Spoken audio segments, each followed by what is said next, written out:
Emmanuel Macron and Marine Le Pen are in a close race after the first round of France's presidential election.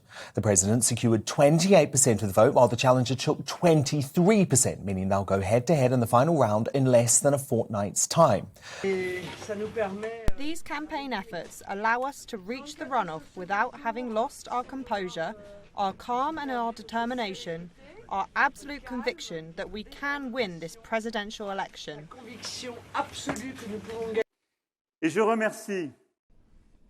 I solemnly call on my fellow citizens, whatever their leaning and whatever the choice they made in the first round, to join us. Partly fueling the dislike of Macron is his divisive COVID policies. In January, he vowed to piss off the unvaccinated, which he did by segregating society and keeping them out of it. So, Neil, are Macron's COVID chickens about to come home to roost? Well, to be quite honest, I mean, as an outsider, not my country, not my election, but as an outsider, I would like to see him ousted. I really would. He was part of that group of leaders, Trudeau in Canada, Ardern in New Zealand, leaders in Australia, where else? You know, the list is long. Austria, Italy, Germany. The mask slipped from those apparently, you know, we had been allowed to presume liberal democratic leaders, and they well, either they revealed what they really were underneath, which is to say proto-totalitarian dictators, or they adopted a suit of clothes and a script prepared for them by, you know, others. But in any event, we saw something about them that we had not previously known. Macron, you know, he was using water cannon and pepper spray and batons, I think rubber bullets as well, against his citizens. He said the unvaccinated were not citizens. You know, as you say, he said he wanted to piss them off. He wanted to make their lives unlivable and unbearable. What amazes me about Macron, and he's not alone in this, is how short they seem to think our or their citizens' memories are. You know, it's only weeks, maybe months, since they were behaving in that way, stamping all over people's rights, operating like little petty Napoleons. And then with an election, suddenly for Macron, it's all about being a Democrat and a liberal and fighting for the freedom of all French men and women. I mean, does he think that these people have had their memories wiped? You know, that these people are goldfish once around the bowl and they come back unable to remember anything. And I would say, you know, in answer to your question, yeah, I would like to see the likes of Macron fall on this, because there has to be payback for what was done to people during the last 2 years. So you would vote for Marine Le Pen if you were in France? Well, yes, I would. I would vote for anyone but, you know what? Yeah. Le Pen is the unknown quantity. You know, we don't know what kind of leader she would be. We don't know what she would do in power because she's never been in power. So what would she be like? It's anyone's guess. And I think the fact that people don't know that, it might just be the fact that she is the person who might beat Macron. And so if you wanted to be rid of Macron, you vote for Le Pen because she's the only person with a realistic chance of replacing him. Well, of course. And I can only imagine how tempting that must be for people that have had it right up to here with Emmanuel Macron. Well, of course. And Neil, it was very interesting to me over the weekend tuning in to some of the BBC coverage of the election results, because their presenters felt like they could brand Marine Le Pen a far-right extremist.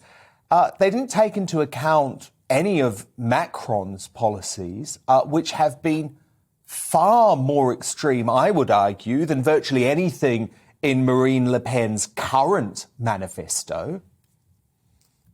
Well, yes, that's just the useful, ready smear that is there to be applied to anyone who in any way dissents or steps away from the official or the government or the mainstream narrative. Anyone doing that is automatically tarred with the far right or the extremist brush. It's automatic. I mean, in years gone by, she might have been described as a nationalist, or she might, and her defence of borders and her patriotism, if you like, might have been remarked upon. But because she's not of the accepted government script, then she automatically just gets labelled as far right, as an extremist. And that's happening to everyone. Anyone and everyone that steps out of line by a millimetre.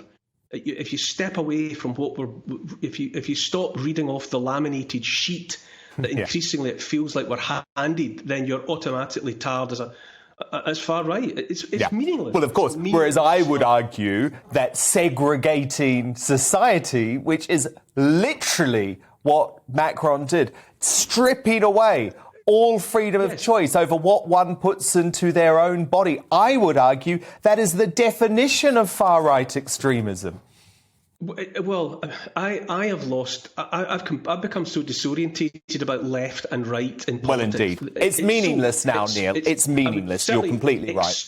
Extremism. Yeah. Extremism, and absolutely what the likes of Macron and Justin Trudeau and Jacinda Ardern indulged themselves in during the last 2 years was surely extremism by any meaningful definition or understanding of the term.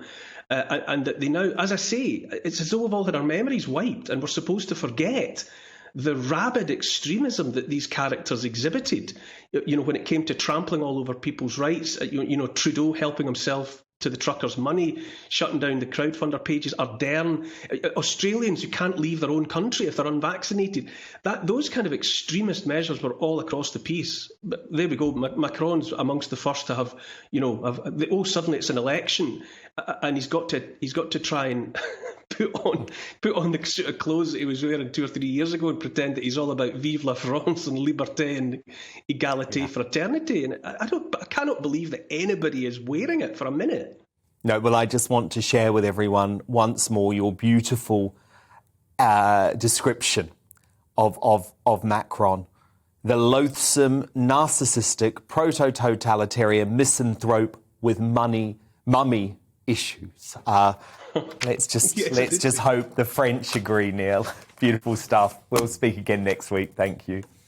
Thanks, Dan.